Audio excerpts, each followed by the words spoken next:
kiirlugemiskursustel. Ja alles käis kiirlugemus, räägi, kuidas see mõte tekkis? See mõte tekkis mul sellest, eks ju, et väga palju on, nii nagu teiegi käest, minu käest on tohutult palju ka küsitud, et mis raamatut sa viimati lugesid ja mis sulle kõige rohkem meeldis. Ja ikka sa pead hakkama kuidagi sellist, niimoodi püksivärvlit näppude vahel keerutama, et kuramused, näed, et see on pooleli, eriti ei ole aega lugeda ja umbes nii, et mingisugust jama ajama. Aga siis ma otsustasin, et ma tegin tegelikult, kõik algas sellest, et ma koristasin ja siis ma leidsin lihtsalt, et paljud raamatud on sellised, mida pole isegi mitte veel kätte võtnud. Et oled poest ära ostnud, paki koju toonud, pannud raamatu riiulisse ja on terve hulk neid raamatuid, mille seljad on sulle tuttavad, aga mille sisust said ja mitte midagi. No umbes nagu inimestega tänaval, et sa vaatad selja tagant, et näed... Normaalne, aga pärast tuleb välja. Et ei tunnegi teda. Ei tunne. Vaatad selja järgi, et on tuttav selg, aga tegelikult on kõrvast. Raamatutega on samamoodi. Ja võt siis mul tekkiski mõte, et võiks võtta kätte endale eesmärgiks ja hakata lihtsalt lugema. Ja lugema siis niimoodi, et iga päev ühe raamatu. Pop. Ja siis hakkasin lugema ja alguses lugesin kõik õhemad läbi. Ja siis hakkas brošüürid ja siis hakkasid paksemad kätte jõudma ja siis ma jõudsin Mihkel Mutini ja Mihkel Muti juba jääb ööpäevast puudu, sest vaata muid asju on vaja ka ajada, vaata enam ei jõugi, aga samas väga head raamatud. Ja siis ma otsustasin, et ma kuulsin seda reklaami raadiost, mis praegu enne meie saadetki oli, et tasuks minna õppima kiirlugemist õppima ja siis ma tajusin, et see on täpselt see, mis on mul just praegu vajalik ja see, mis... Kas sinna tehti sinna mingisuguseid katseid ka? Või läksid lihtsalt lambist ja... Põhimõtteliselt on ainult sellised katsed enam-vähem nagu autojuhilubade saamisel, et vaadatakse, et sa ei ole daltoonik, et annaks alguses nagu roheline paber punaste täppidega ja punane paber roheliste täppidega ette ja siis on erineva suurusega kirjad. Mis on need, ikka sa paned vasaku silma kinni ja siis näed ühte tähte, teist tähte ja siis oli see, et sa pead suutma kiiresti lehitsetava raamatu puhul jätma meelde need lehekülje numbrid. Mitte niimoodi järjest, eks 1, 2, 3, 4, 5, vaid raamatut lapati niimoodi kiiresti mitu lehte korraga ja siis tuli meelde jätta korraga 10 lehekülje alumised nurgas olevad numbrid. Et see oli selles mõttes nagu meeldejätmise asi ka ja tegelikult ega raamatut ei olegi mõtet niisama lugeda, et sa lihtsalt loed, sa ikka midagi jätad meelde, midagi paned kõrva taha ja täpselt nii ta oligi. Aga ega mingit arstitõendit midagi ei olnud vaja? Midagi, rohkem polnud midagi vaja. Sinult ei küsitud küll seda, mis öeldi, et me tunneme teid, et siis selle pärast võib-olla aga lähme võib-olla teema juurde. Hannesel on siin kaasas, näed, Dumas, ma võtsin Dumas 20 aastat hiljem ja sul on teine raamat veel, 3 musketäri. Loe kõigepealt meile ja kuulajatele ette 3 musketäri ja siis kohe otsa ka, kui sa aega ei võta, loe ka 20 aastat ja siis on mul üks lühike lasteluuletus ka kaasas, et ma annaks selle ka sulle, et mina tahaks küll kuulda, kuidas see kõlab. Nii, teeme siis ikka nüüd, ma alustan ikka tiitellehest peale, eks ole, 3 pealkirja ütlen veel normaalselt, ma üritan üles saada. Ma ei tea, palju sellega nüüd läheb, mis on 17:11 on praegu kell, 17:13 peaks olema 3 musketäri läbi. No vaatame. Vaata, üks asi on alati see, kui sa loed kõvasti pead lugema, või teine asi on see, kui sa loed silmadega. Silmadega läheb veel kiiremini.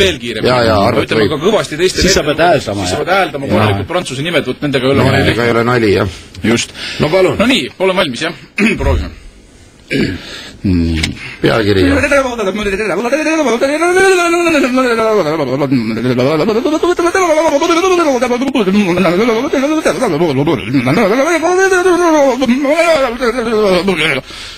nii 3 musketäri ja ongi läbi või? Jässu meelde kõik on meeles. Mis seal oli siis? Kõik oli. Te ei saanud sitte karu või? Sa ei sai. Ei midagi lihtsalt. Ma proovin keskenduda. Loe, see oli 20 aastat hiljem. Loe see ka siis. Hakkab midagi ette kerima, mingi pilt hakkab ette. Nii. 20 aastat hiljem, palun.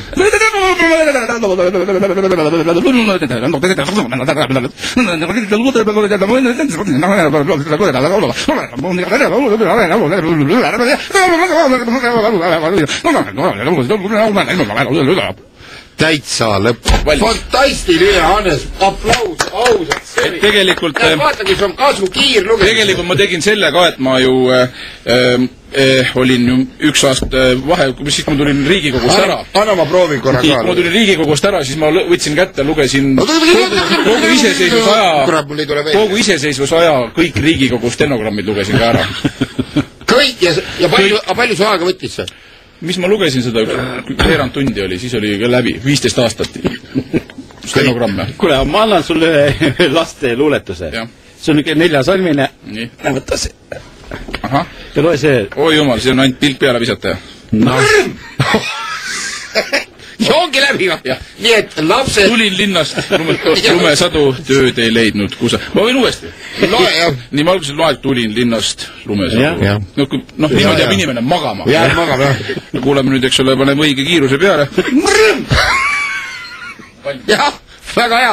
Nii et kõik, kes te tahate kiirlugemiskursust minna, kasutage võimalust ja Leinatam siin naerab, aga kui ta hiti kätte saab, siis sa enam ei naera. Ja tohutult hea on näiteks selles mõttes ka nii, kui sa... Lapsele õhtu lugeda mõnesilt on hea. Vaata, kui ruttu me saame... Ja tegelikult, mis on... Laps jääb magama. Kuule, aga mis on tegelikult selle asja point on see, et kiirlugemiskursus ei ole mitte midagi muud kui kellegi, ma ei saa siin nimesid nimetada konkreetselt, aga see on üks väga hea ja kaval ettepanek. Miks me nuumame kõikvõimalikke telefonifirmasid? Ehk et võtad selle kõnekaardi, saad mingi esimesed pool tundi tasuta ja siis see kuu on sõbra kuu ja mingi tilu-lilu. Kui kõik inimesed, vähemasti mingi tutvusringkond, nagu mina olen nüüd ütleme meie 3 hulgast seal käinud. Kui teie nüüd käite ka ära, siis kujutage ette, kui väikseks muutuvad meie näiteks telefoniarved. Absoluutselt. Tahad küsida, Peeter, mis sa suve ja pikk jutt on räägitud. Ja sügab kukalt saab selle eest mingisuguse 30 senti, muidu läheks vähemalt 3, eks ju. Absoluutselt. Et see on, hoidke raha kokku, õppige ära. Et see kursus ise maksab ainult 15 000 krooni. Pluss siis ööbimine ja toit, sellepärast, et see on komandeeringuga kursus. Aga ütleme nii, et enam-vähem 28 000 krooniga tuleb välja ja siis te mehed hoiate sellise papi kokku, et see on uskumatu. Aga on seal mingid tasemed ka, eksam on ikka mingi... Jah, seal on tegelikult antakse praegu nagu 4 pallisüsteemis, et nagu 4 on kõige nõrgem, 3 on nagu järgmine, 2 on järgmine, siis 1 ja siis kõige tugevam, siis kui sul pole enam mitte mingid... Need on nagu miinused, mis antakse. Mul on üks küsimus, et kas see on tõsi, ma olen kuulnud sellist juttu, et maailma kõige kiirem lugeja, kes on juba aastaid seda treeninud, loeb... Mis ta nimi on? Kus ta elab? Bengo Nakatsi. Ta on Taivani pärit ja tohutu, see on muidugi tohutu vend. Et ta loeb piibli nii uue kui vana testamendi loeb sama kiiresti läbi, kui sina seda laste luuletust lugesid. Ütleme, et peaaegu vist jah niimoodi. Et see sõltub muidugi sõltub ka väljaandest ja köitest, eks ole. Kujutad ette, kui sellise lugemise kiiruse... köide suur, seda on raske peerata. Aga kui sellise lugemiskiirusega vennale panna ette näiteks, ütleme nii nagu on televisioonis uudiste puhul need suflöörid, kus tuleb tekst niimoodi, et siis ei ole praegusel hetkel mina tean, et ei ole veel ükski arvutifirma suutnud toota niisugust aparaati, mis annaks nii kiiresti teksti ette. Kuule, tore, me enne... Tavalise inimese silm ei haaragi. Ei ole võimalik. Et jääb ühtne valge selline taustaga tegelikult tekst. Me peame minema reklaamipausile, aga mul on üks e-mail on ette lugeda, et eelmises saates olid meil külas siis Argo ja Agro Snake, kes...